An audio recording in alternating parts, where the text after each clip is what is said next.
In the previous episode of Mashley, Mash is a physically strong boy who lives in a society where magic determines one's social status. Unfortunately, Mash is unable to use magic, which makes him an outcast. Despite his grandfather Regro's advice to avoid the city, Mash ventures in and gets into trouble with the magic police. Regro rescues Mash, but they are soon discovered by the police. Mash engages in a battle with Brad and ultimately overpowers him. Brad proposes a deal. He won't snitch on them to the capital if Mash can become Divine Visionary and give him the wealth that comes with it. The Easton Magic Academy is a prestigious and historic institution that year after year generates best mages. The entrance exam is notoriously difficult, where less than 3% of the applicants are admitted. Only the supreme mages can enter. Reminder, Mash has no magic power. Some hotshot, Claude, oversees this year's applicants, taking notes of all the bigwigs of magical society that are present. Honestly, too many to recite. Everyone is getting ready. Obviously, for a prestigious academy, you have to. Just as he is thinking that to himself, he hears a bunch of clanging. Yeah, it's Mash with his usual routine. It's an entrance exam for a magic school. Why is he pumping iron in the middle of the field? Everyone is asking that. Even doing the invisible chair while reading a fitness book. Claude is perplexed. It's unbelievable, thinking that Mash isn't even trying to pass the bar. Meanwhile, Brad and the grandfather couldn't wait for the results and are inconspicuously standing behind him. Brad is sure his plan will work, even giving Mash a fake scar, indistinguishable from the real one. Mash appears unfazed by the pressure of the exam, even though he knows that failing could result in him and Regro being hunted down for the rest of their lives. Claude announces the start of the exam with a dramatic entrance, appearing in a burst of green flames to showcase his theatrics and introduce himself.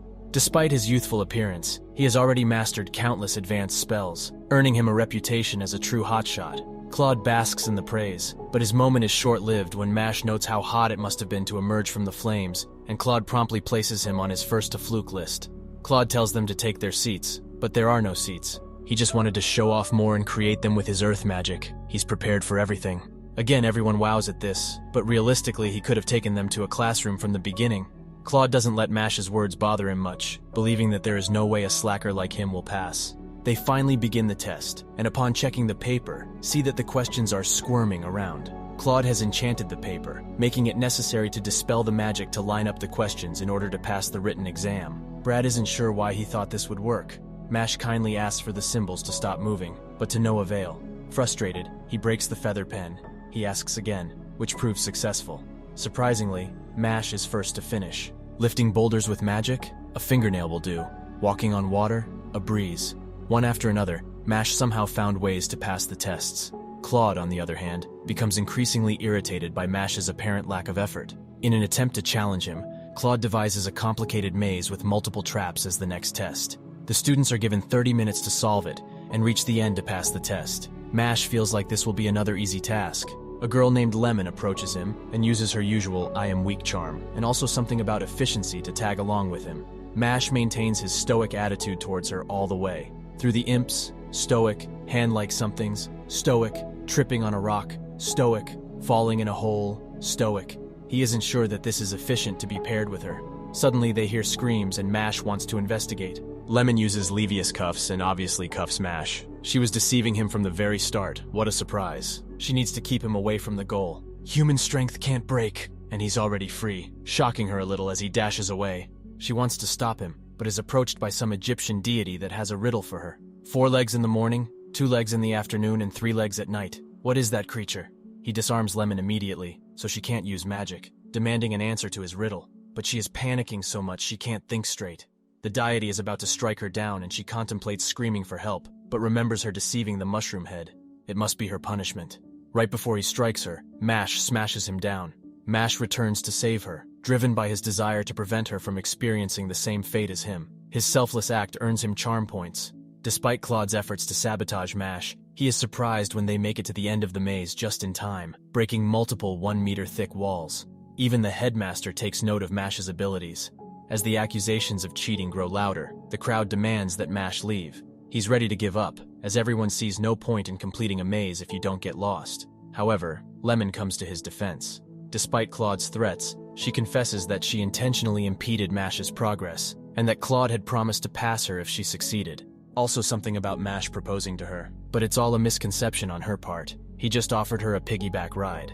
Claude admits that it's in his right to fail those who he doesn't deem worthy, and Lemon is one of those people. Her parents are poor, and passing the exam is a way for her to earn money for her family, but Claude uses that against her. He's adamant on failing them both, swishing and swooshing his wand. If they want to challenge his decision, they are challenging him directly. Big words, but Mash doesn't care. He just breaks the wand. The unexpected turn of events leaves everyone stunned, with even Brad struggling to believe what just happened. Claude is persistent in his accusations, but the headmaster intervenes, announcing that he will be overseeing the final stage of the exam. The first applicant to be summoned is Mash, who enters a room full of esteemed mages. The headmaster is curious about Mash's reason for choosing their academy, to which he responds that he wishes to live peacefully with his family. The headmaster notes that Mash is the type to act on impulse, as seen by his actions during the exam.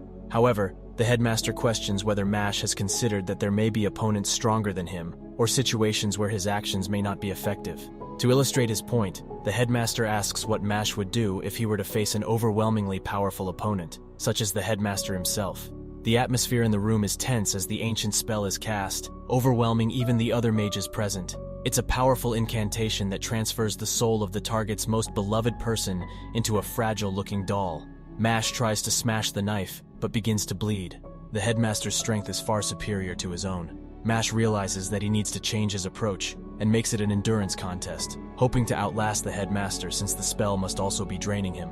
Mash persists, and proves his worth by protecting someone weaker than himself. The headmaster acknowledges his strength and intentions, explaining that he wanted to test Mash's character. In the end, Mash passes with flying colors, and the room lights up with applause. The headmaster officially welcomes Mash to the prestigious Easton Magic Academy. Despite facing many challenges, Mash has succeeded in passing the exam. His first lesson at the academy is the most basic spell, the lock-opening spell, Optiars, and it's open. Mash does the incantation and also succeeds, maybe not in a magical way, as was intended though. He explains he's not the best with magic and has a hard path ahead. Mash has nerves of steel. Even his classmates start to notice Mash is bad news. The I am definitely the side character doesn't want to have any association with Mash, but just as he finds his room, the door is missing. Mash is back with his usual antics.